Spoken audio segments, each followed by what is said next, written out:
There's 1,000 songs. And it goes right in my pocket. Failure of the future has to be a nation that is agile, that is innovative, that is creative. Welcome to Future², the podcast all about innovation in the enterprise, brought to you and run by Collective Campus, an innovation hub based in Australia that works with companies to help them adopt the mindset, methodologies and tools to successfully explore new business models and disruptive innovation in an era of rapid change. For more information, go to www.collectivecamp.us.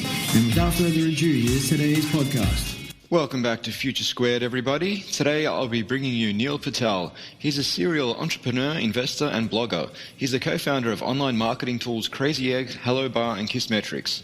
He's helped companies like Amazon, NBC, GM, HP, and Viacom grow their revenue. The Wall Street Journal calls him a top influencer on the web. Forbes says he's one of the top 10 online marketers, and Entrepreneur magazine says he created one of the top 100 most brilliant companies in the world.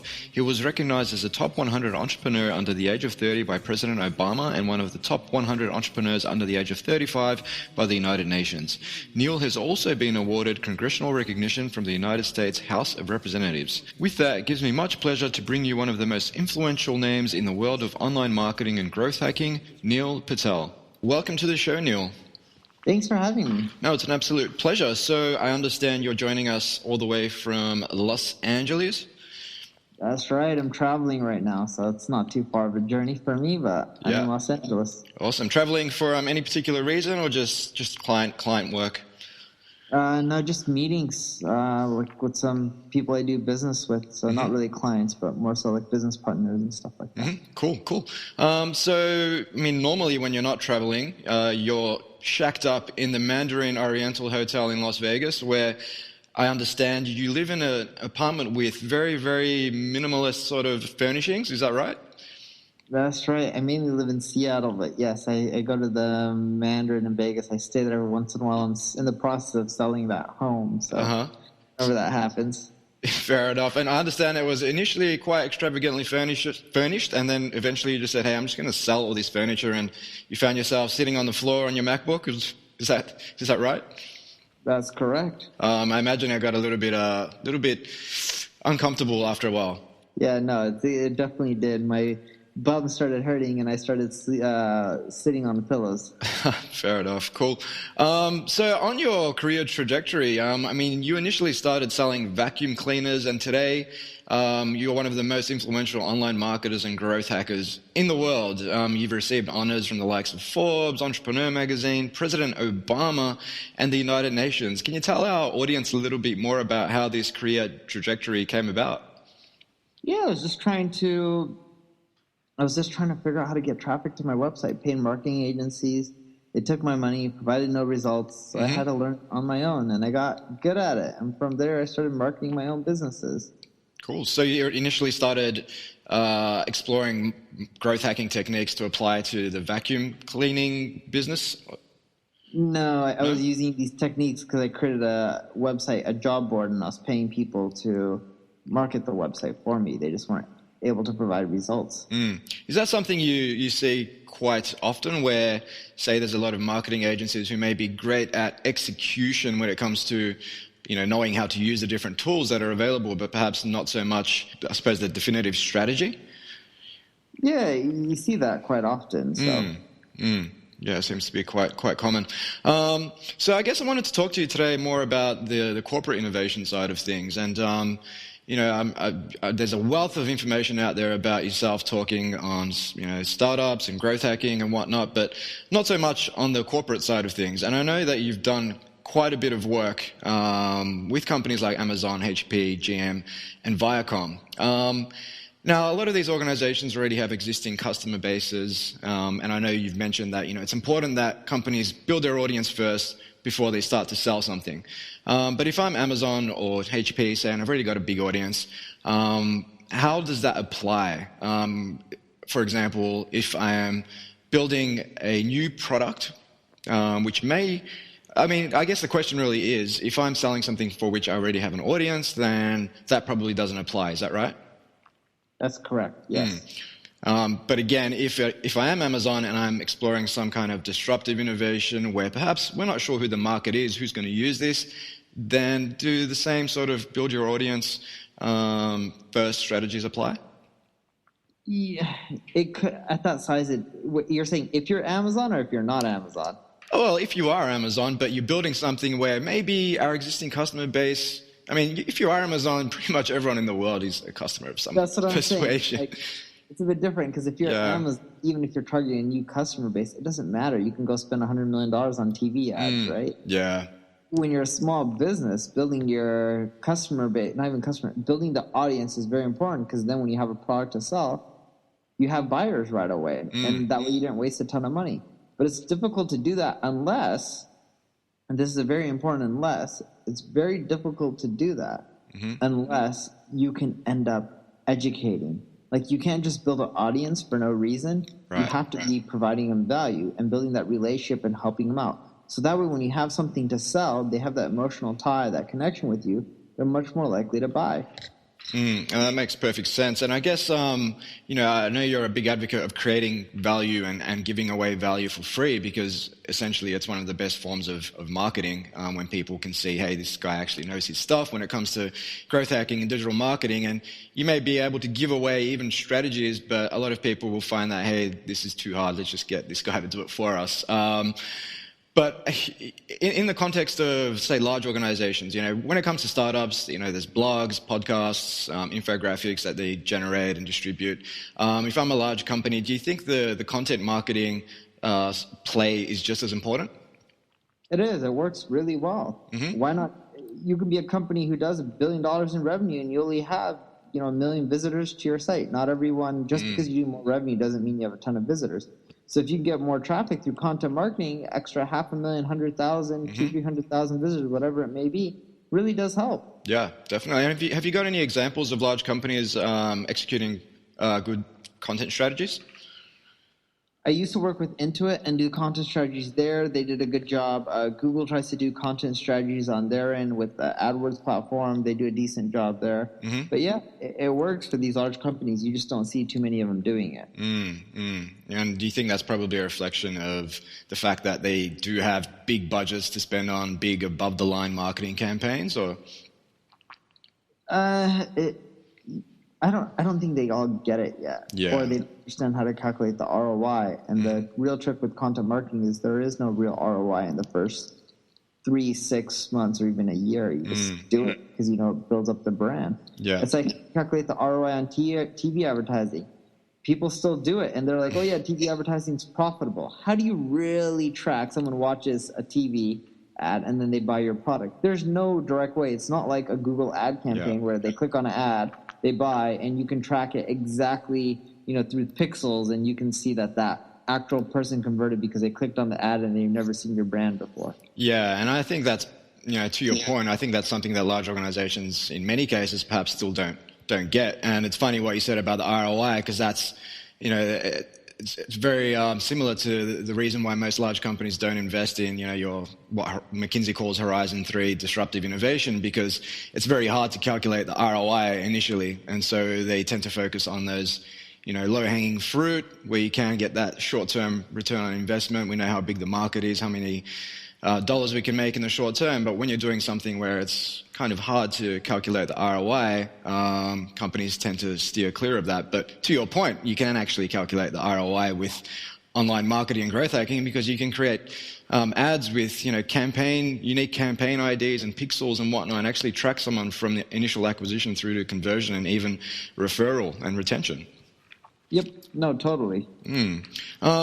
So I guess on the marketing side of things, particularly in large companies, traditionally, I guess there's been a little bit of a delineation between product and marketing. Product creates a product, marketing will come in and shout from the treetops, like you said, TV campaigns and whatnot, big above the line marketing campaigns. But today it's become, there is this coalescence between marketing and product. Particularly, we're seeing in the startup world, marketing play a much more critical role in the early stages of the innovation lifecycle, where you're just testing assumptions relating to customer segment, product features. I mean, how important is it to engage these new world marketing tools, growth hacking tools early in the product development lifecycle? It's very important because if you don't test, what's going to end up happening is you're going to create more than what you want. And what I mean by that is you're just going to end up spending money in things that don't necessarily make you more. Have you got some great examples of, I suppose, where companies have gone on and spent more than they should have, that you can perhaps share? I did with my first venture-backed startup, KISSmetrics. Mm-hmm. The first round we raised was $1 million. We spent $1 million building the product. Guess how much of that product we use today? 3% of it. 0. We built the wrong product because we didn't test out the market first. Yeah, and that's a common thing. And I always say to early stage entrepreneurs or people that have never really built a business before, funding can be a blessing and a curse because it's often misinterpreted as validation of your business. And people just go out and spend it all on product and marketing, but not so much testing that customer appetite, which is where they should be focused early on in the piece. Exactly. So I know you're a huge advocate of content, as we've already touched on. Are there particular steps that companies should be taking when putting together a content strategy? Like I'm thinking when it comes to who you're targeting, what you're writing about, how to distribute the content, etc. Yeah, you got that right. You also want to make sure you do a content calendar, figure out who's managing what, when you release the content. What's the goal of the content? Is it highly relevant? Is it to get related visitors, traffic, whatever it may be, right? But it just comes down to planning a lot of this stuff, and that's where most people make a mistake. They go in and they just start writing without planning, especially if you're a big company, because you'd be like, oh, so-and-so is going to write an article. What if there's multiple people in the company? Are you going to do the blog under one person's name or the company's brand? Like, how do you set it all up, right? And there's no right or wrong answer for a lot of these things. You just need to think them through and stick with it. Yeah, no, that makes sense. And I know you're a prolific blogger. You're obviously you run your webinars and all sorts of stuff to maximize lead generation and eyeballs. Can you talk our audience through what your content strategy looks like? Yeah, my content strategy is really simple. Write really educational pieces of content around questions that people have, such as like, are there any tools that help you create content that converts, or tools that speed up your writing, whatever it may be. I'm just trying to write posts that solve these problems for people. Sure. How do you identify these questions? The way I identify these questions is through email, Quora, BuzzSumo. I'm using these tools to figure out what people are searching for. No, that makes perfect sense. And I think on BuzzSumo and tools like that, they can also help you identify potential leads rather than just content strategies. For example, if I'm a marketing agency and I search BuzzSumo for a keyword marketing strategy, and maybe I'll get all the most recent news articles alluding to company XYZ's embarking on a new marketing strategy, and then maybe someone's quoted in that article who I can find on LinkedIn and reach out to and say, hey, noticed you guys are looking to embark on a marketing strategy. This is us. Would love to have a coffee. Yeah. So a question I often pose to lean startup practitioners is, how do you know whether you have enough data to trust in the result before you start to make changes? For example, you could be targeting a particular demographic. Maybe you're targeting males 18 to 24, but the numbers don't quite stack up in your analytics. Are you targeting the wrong demographic? Are you selling the wrong thing? Or maybe your marketing strategy, your ad copy isn't quite up to scratch. How can you kind of know, one, if you've got enough data, and two, what you need to change? Yeah, a few things. So the data, you just look for large sample sizes, like above 100. Anytime you have bigger sample sizes, you're usually fine. And then you have to just dive in and start looking at where things not working out. Is it the targeting? Is it the landing page? Is it the ads? Is it the copy? Is it whatever it may be with the campaigns or any marketing that you're doing? And you just have to start dissecting and see where the drop-off is. I like looking at it as funnels. Like, where's the drop-off? Is my ads not getting clicks, or people going to a landing page and they're not converting? Or am I not getting organic ranking? Maybe I'm targeting the wrong keywords, or do I not have enough links? It's just analysis, right? That's exactly right. So I wanted to talk about examples of growth hacking techniques you've seen work at large companies. Are there any that come to mind? Yeah, for growth hacking techniques for large companies, The big thing that comes to mind is like I like looking at Dropbox. Dropbox did a lot of the early growth strategies, and they're a large company, right, worth multi-billions of dollars right now. They'll do something as simple like as a referral program: invite more people, get more space. That's a simple strategy that still works today. Now, a lot of times now people are like, oh, refer someone and get X, Y, and Z. But if the carrot that you're dangling isn't worth it, you won't get any referrals. The strategy works. It's just you have to figure out what to offer that makes people really want to do it. Yeah, it's got to be compelling. And I like the Dropbox example because, and correct me if I'm wrong, when they were starting out, they actually spent more money acquiring customers. Yeah, but it was the fact that, I mean, for example, they'd spend $100 acquiring a customer. And then the customer didn't even pay $60 in the first year. Yeah, exactly. So touch on a few concepts there. And I wanted to touch on a little bit about yourself, and I know you've said that you don't want to be an entrepreneur forever, but I do know that you want to be one at least for the next 10 years. But if you could put your marketing talents to any use, what would it be? A nonprofit space, just help them generate more income, awareness, right? And hopefully create an impact for them.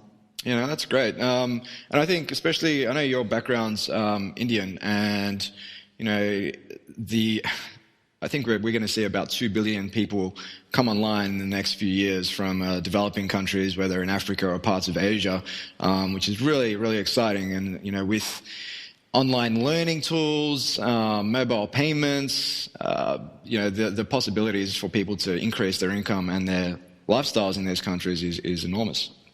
Yeah, it's huge. I'm just saying apps like, there's Uber-like apps being used by rickshaw drivers now in India, which is helping them to increase their income by up to 300% because now they're actually driving around, picking people up at defined, you know, places rather than riding around aimlessly, you know, waiting for someone to raise their hand. Yeah, it's funny because there's so many rickshaw drivers. People want the rickshaw person to take them around. They just can't connect with each other.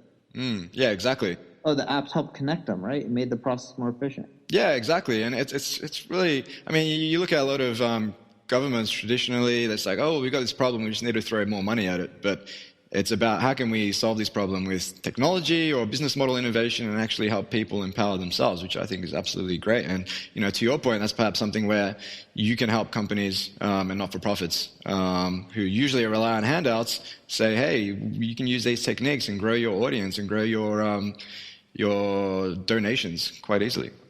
Yep. Excellent. So I want to close out, Neil, on a few questions that I ask all of my guests. And I know if I was to ask you if you could work for any company, you'd probably say you wouldn't work for another company, you'd be an entrepreneur. So the question then becomes, if you could solve any problem in the world using your existing skill set, what would it be? It would just be to help nonprofits get more awareness, whether it's on the fundraising side or cause side, or impact, right? Like making a change. Sure. I would probably do that. Cool. Makes sense, man. If you could ask anyone a question, dead or alive, who would it be and what would you ask? That's a tough one. I would probably ask Rockefeller a question. Yeah, what would you ask? What's the number one way you fight your competitors off, and how do you like beat them, right? No, that's quite... Because he had heaps of challenges, even in the regulatory context, if I'm not mistaken. Yeah, he had a lot of problems. He did well, though. Yeah, well, I've been out to the Rockefeller Center in New York, so he's obviously done well. And finally, you know, you're constantly, you know, at least from this side of the world, it looks like you're constantly on. You know, you're always kicking goals. So does Neil Patel have any rituals or routines that help him stay on top of his game? No, I just keep working. I do everything based off my email inbox, so I star things that I need to do, like tasks, and I just try to get them done every day. Yeah, cool. And I know you play quite a bit of sports? Not too much. I love basketball. I used to play a lot more when I was a kid, but I'm getting old.